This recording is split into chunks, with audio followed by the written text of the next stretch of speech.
Subscribe करें हमारे YouTube channel साधना gold को और पाएं वीडियोस सबसे पहले।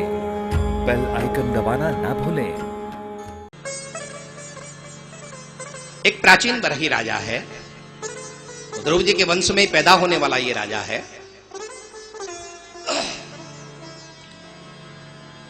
कर्मकांडी है, यज्ञ करता है वो, और उस यज्ञ में पशुओं की हत्या करता है।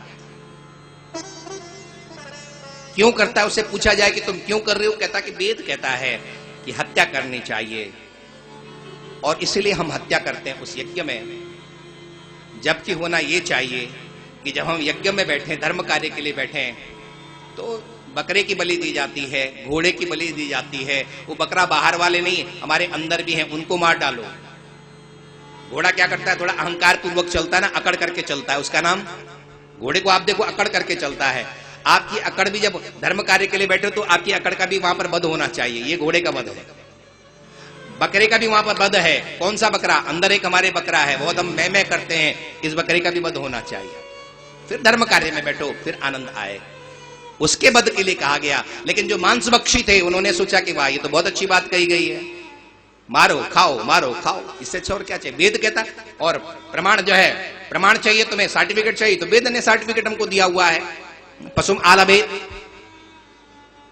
वेद में जो कुछ भी कहा गया है, कहा कुछ और जाता है, उसका मतलब कुछ और होता है। हमारे यहां एक उक्ति प्रसिद्ध है, परोक्षवादो वेदोयम। भागवत जी में नवयोगीश्वरों ने कहा है कि परोक्षवादो वेदोयम। परोक्षवाद का मतलब है कि कहा कुछ और जा रहा है, मतलब कुछ और है।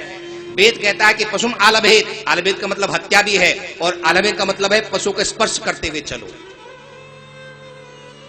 वेद सीधा नहीं कहता है, वेद की भाषा थोड़ी टेढ़ी भाषा है, शब्द का अर्थ कुछ और निकल रहा है, लेकिन वेद कुछ और कहना चाहता है।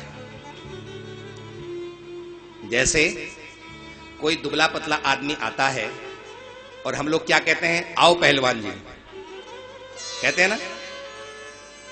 अब पहलवान किसको कहते हैं? जो मोटा तगड़ा हो उसको पहलवान कहेंगे। लेकिन हम क्या कह रहे हैं उसको? आओ पहलवान जी। मतलब क्या है? दुबला पतला है, वो पहलवान जी नहीं है, लेकिन इसका मतलब ये है कि हम पहलवान कह के और कुछ कहना चाहते हैं, उसको थोड़ा सा चिढ़ाना चाहते हैं। कहा गया पहलवान, शब्द क्या निकला? पहलवान। लेकिन वो पहलवान नहीं है, क्या वो दुबला पतला, तो अर्थ वहां कुछ और, शब्द अलग कुछ जा रहे हैं और उसका मतलब क्या निकल रहा है? दूसरा निकल रहा है। वही हाल वेद का है, परोक्षवादो वेदोयम। यह वेद परोक्षवादी है, शब्द कुछ और है और उसका अर्थ और कुछ निकलता है।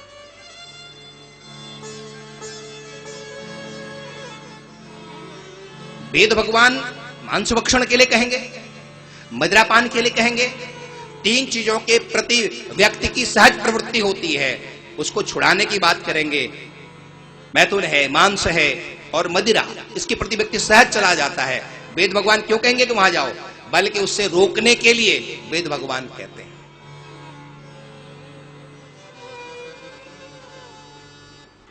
एक मेडिकल के छात्र से प्रश्न पूछा गया, शक्कर हमारी दुश्मन क्यों है? मेडिकल साइंस का छात्र था, उससे प्रश्न पूछा गया कि शक्कर हमारी दुश्मन क्यों है? तो छात्र ने उत्तर दिया, शक्कर को चीनी कहते हैं और चीनी से बनी हुई चाशनी को पाक कहते हैं।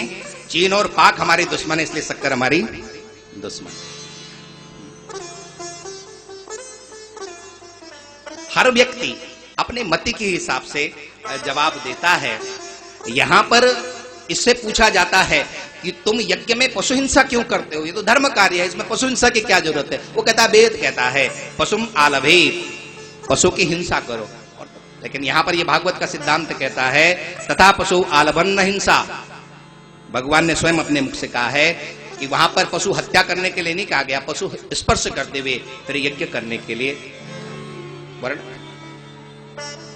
नारद जी उधर से गुजर रहे थे, नारद जी ने देखा कि ये पशु हिंसा कर रहा है, यज्ञ भी कर रहा है। ये तो हाथी का जैसा स्नान हुआ, स्नान करके आया, फिर धूल अपने ऊपर डाल रही, यज्ञ कर रहा है, पुण्य हो रहा है, लेकिन पशु हिंसा कर रहा है, पाप हो रहा है। ये तो बराबर होता चला जा रहा है। नारद जी आए, नारद जी ने कहा, बेटा क्या कर रहे हो तुम तो ध्रुव जी महाराज के वंशज हो और इस तरह से अधर्म क्यों कर रहे हो? इन कर्मों से तुम्हारा कौन सा कल्याण होने वाला है? दुख का आत्यंतिक नाश और परमानंद की प्राप्ति का नाम कल्याण है, वो तो इससे होने वाला नहीं। उसने कहा कि महाराज क्यों नहीं होगा, वेद कहता है पशु की हत्या करो और हम वेद की आज्ञा मानने वाले हैं, हम तो करें। नारद जी समझ गए ये पूर्व मीमांसक है, ये ऐसा नहीं मानेगा, इसे कुछ चमत्कार दिखाना होगा। तो नारद जी ने कहा कि ठीक है।